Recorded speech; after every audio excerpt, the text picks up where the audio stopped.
éducation de qualité. Réforme au rabais, collège en danger.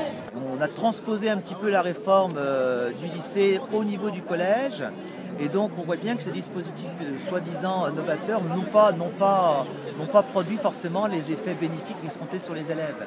De plus, dans la réforme du collège, ils sont pris sur les enseignements disciplinaires, donc les élèves vont avoir moins de discipline, donc on fera donc moins de maths, moins de français, puisque dans l'AP, dans l'accompagnement personnalisé ou dans les enseignements de pratiques interdisciplinaires, eh bien, on ne fera pas des maths, on ne fera pas du français de la même façon qu'avant. Au niveau de chaque établissement, eh bien, il y aura des dispositifs différents, qui seront différents en fonction des enseignants, en fonction du public d'élèves accueillis.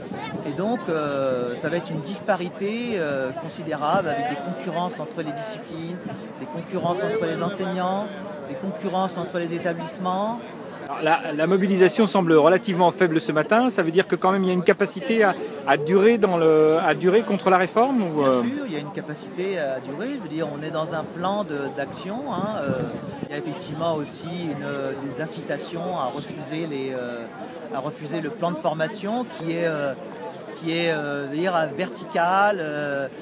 On va d'abord former les chefs à la réforme, parce que tous ne la connaissent pas non plus.